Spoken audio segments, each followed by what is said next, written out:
ophthalmic preparation. Label of ophthalmic preparation should include the name of preparation and its strength. In general, if you're going to purchase any type of medication, so it must be having proper label, and this label must give the detailed instruction about the preparation. And in general, it must contain the name of preparation, its strength. Strength means, suppose you are purchasing the paracetamol tablet, then name of preparation means the paracetamol tablet, and its strength means 500 milligram. This tablet contains 500 milligram of the drug. And preservative used, which preservative we have incorporated there, then doses, how much doses are required to be taken, either one drop, two times a day, or three times a day, four times, that we have to indicate. Then warning statement means we have to discontinue the use if patient feeling any irritation in the eyes, like this type of warning statement must be given. Then storage and direction for the use. Storage and direction means some drugs are stable at room temperature, some drugs are stable under refrigerator. So in this way we have to give the storage and direction for use. If we are using the suspension, then again we have to provide the direction that shake well before use. So this type of labeling instruction should be provided on the containers. Label should also mention the manufacturing and expiry date. Then again, this is very much important. Your container must also provide it with the manufacturing and expiry date. Warning statement, as we have discussed, for ophthalmic use only, and should mention on the label of all ophthalmic containers. Additional warning, if irritation occurs or persists, then discontinue the use or you consult the physician. Then storage specification should be mentioned on the label of eye drops and include store at 20 to 25 degrees Celsius temperature, or in some cases if it is required to be stored in cold condition, then it must be stored in refrigerator. So this type of storage direction must be given. Then for eye drop, warning like use the solution within 1 month after opening of the vial. Although suppose by today you are going to purchase any eye drop, so it will remain stable up to 2 year.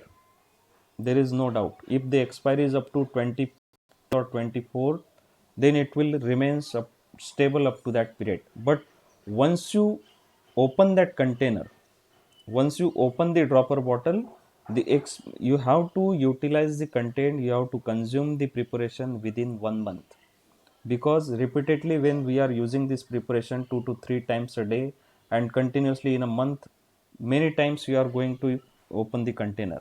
So that's why there are maximum chances of microbial contamination. That's why this is special instruction to be given to the patient. Once you open the container, you have to utilize within 1 month.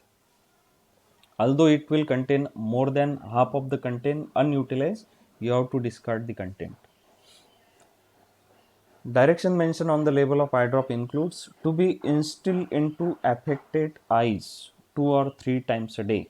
If only one of your eyes is infected by any bacterial infection, then only in that eyes you have to instill the ophthalmic preparation. Then to prevent,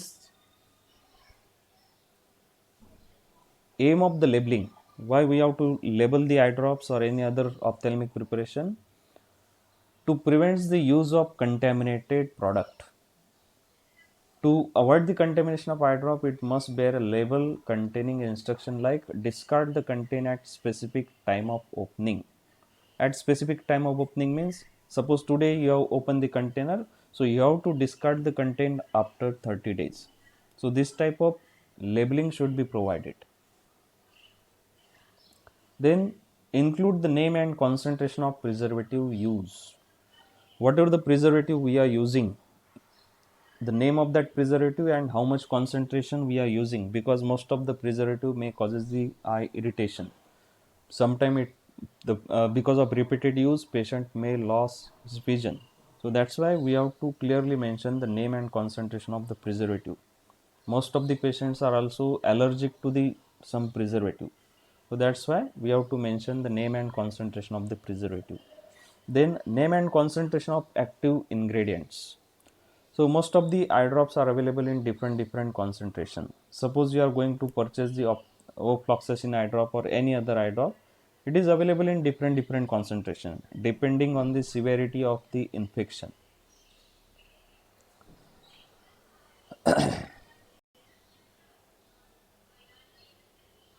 So to prevent the damage of eyes, we have to mention the name and concentration of preservative, and to prevent the use of incorrect preparation or strength, we have to mention the name and concentration of active ingredient.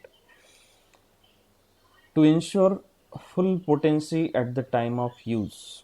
Full potency at the time of use means the label of eye drop should mention its storage requirement for maintaining its potency during its shelf life.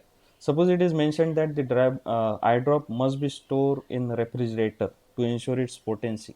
Potency means up to 2 years it will remain stable if you are going to store it in the refrigerator. But once you keep it at room temperature, the degradation start immediately. There is one phenomenon after increase in 1 degree Celsius, the rate of reaction get double. So 1 degree Celsius will doubles the rate of reaction. So that's why storage condition must be clearly mentioned to ensure the potency at the time of use. Then to prevent the adverse physical changes. Adverse physical changes means these are the special indication or instruction that do not freeze the preparation. If it is clearly mentioned that do not freeze, so we have to keep it at room temperature. If we are going to freeze this type of preparation, there may be formation of crystals, and crystals are having very fine uh, edges, and because of these fine edges of the crystal, your cornea may get damaged or the crystal may penetrate into your cornea or eyes. So that's why this type of indication must be mentioned. And if we are talking about the suspension, then we have to mention that shake well before use so that the drug particle get uniformly dispersed throughout the container and you will get the uniform dose for all time. Labeling of eye ointment. The container used for holding the eye ointment should bear a label indicating usual dosage of the same. That the labeling of eye ointment like apply half-inch ribbon to affected area of the eyes 2 to 3 times a day. If you are talking about ointment, then half of the ribbon should be used for 2 to 3 times a day. Label should also mention the ointment base used in the preparation. So we already discussed the different type of bases: hydrocarbon bases, water miscible bases, non-absorbable bases. So some patients are having allergies to different bases. So that's why we have to clearly mention the type of base used in the preparation.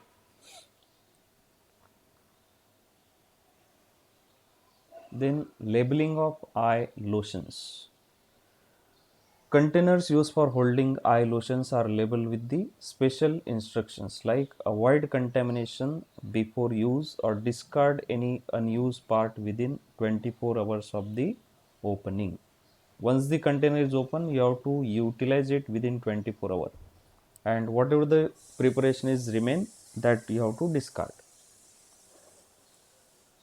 Lotion should not be diluted. And next one is evaluation of ophthalmic preparation.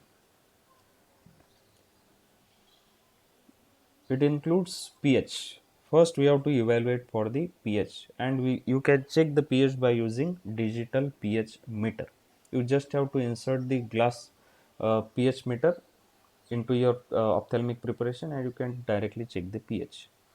So preparation must be near about 5.5 to up to 8, so that if the preparation is in this range, it will not causes any irritation or damage to your cornea. So if there is a huge variation in the pH of your lacrimal fluid and the pH of your ophthalmic preparation, then there may be irritation in the eyes.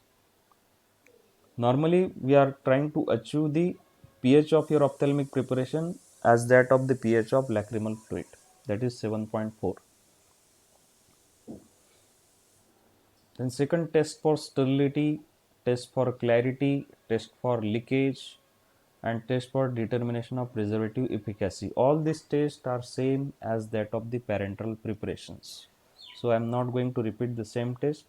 So you just uh, shed light on the evaluation parameter of parenteral preparation. The test for sterility, clarity, leakage, all are same. There is no change.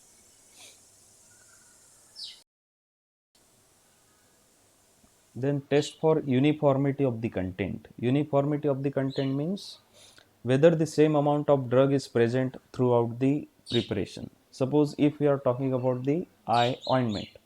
So how to prepare the ointment? By using sterilized mortar and pestle, you can take near about required amount of base. Suppose we are talking about 10 gram of the base and disperse near about 1 gram of the drug and triturate it. So initially this 1 gram of the drug may not disperse uniformly throughout the 10 gram of ointment base. So how you can confirm whether the drug is uniformly dispersed or not? You can take the sample from different location of your mortar and pestle.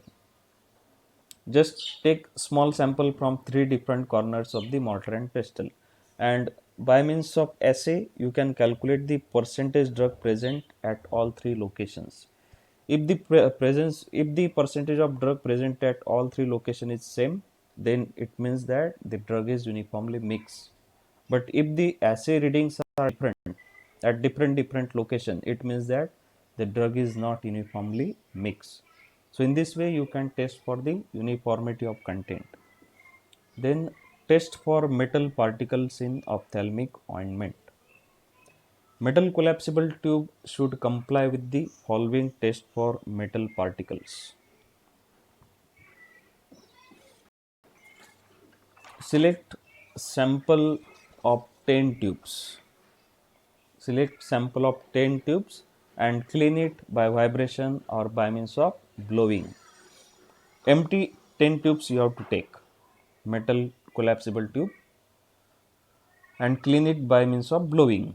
Then fill the tubes with the ointment base and close the open end. Once the filling is complete, then you have to close the end of tube and then cool it overnight at temperature of 15 to 20 degrees Celsius. Then remove the caps from the cooling tube and then collect the extruded base from the 50 tubes. Just consider 10 tubes here instead of 50. So after cooling it for overnight, we have to collect the extruded from all 10 tubes and transfer it to the heated filter, followed by applying the suction to the stem of filter in order to draw the molten mass through the filter paper. As we know that the ointments are highly viscous in the nature, so as such you cannot filter the ointment because of their high viscosity. So if you want to filter your ointment, you have to either melt it previously or you can use heated filter. Once you transfer on the surface of heated filter, your ointment will start to melt and because of suction it will get filtered, and whatever the metal particles or any particulate material present, that will remains on the surface of your filter.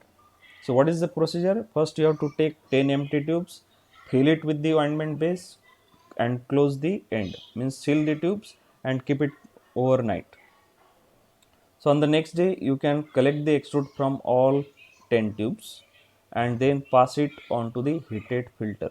So while passing it through the heated filter, your ointment base will start to melt and it will get filtered, and whatever the metal particle and particulate matter present, it will remains on the surface of filter paper.